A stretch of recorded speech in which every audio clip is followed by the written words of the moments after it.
we all have bad days, and sometimes in the middle of those bad days, we just wish God would show up. I remember back when I was 17, I was driving a 64 Chevy Biscayne. It's a big 4-door white ready-made lowrider, and I love that car, but it was a super heavy car. And I just got out of church, and I was driving down the street going towards my house, and nobody was out, and my car ran out of gas, and it literally coasted all the way right up to a gas station. But I was in the street, and the gas station was up a little hill, and it started raining, and I tried to push my car up the hill, and I had slick Sunday shoes on and could not, with all of my strength, get up to the hill. I looked, the streets were abandoned. There was nobody there. And I was just having a really bad day. I was getting soaking wet in the rain, couldn't get my car up to the gas station, no one there to help me. I want to stop there and I want to talk about my devotion this morning was out of Daniel chapter 6, the book of Daniel in the Bible. And it's the story of Daniel. He has been in the kingdom of Persia. He has been elevated to one of the 3 top positions in Persia. And so he is a Jewish refugee, had been taken away from Israel, from Jerusalem, and brought way far away, but had earned the respect of the king. And so he had gained status. And so he was one of 3 who were ruling and making decisions and helping the king rule the entire empire.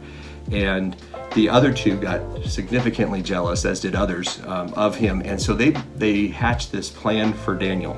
And what they do is they have the king, they kind of slip a law in and have him sign it, which is binding. And it says anybody who worships any foreign god is to be thrown into the lion's den, into a big hole in the ground with hungry, starving lions.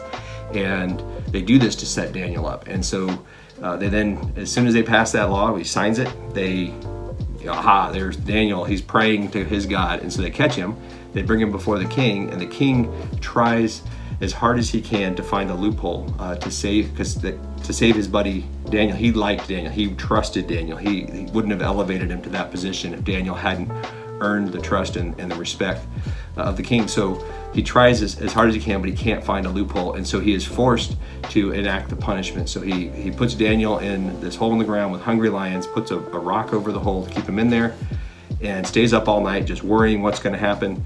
And he comes out the next day.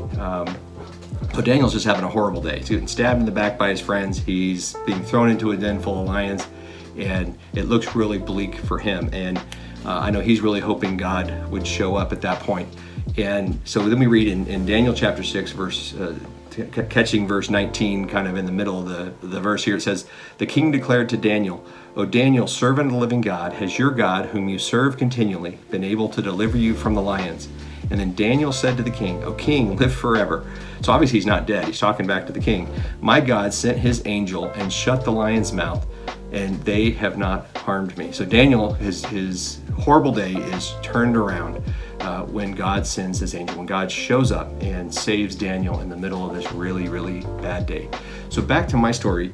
And there I am in the middle of this abandoned street, and nobody is around, and I'm frustrated, I'm tired, I'm just really not into this at all, just getting kind of mad. And as I'm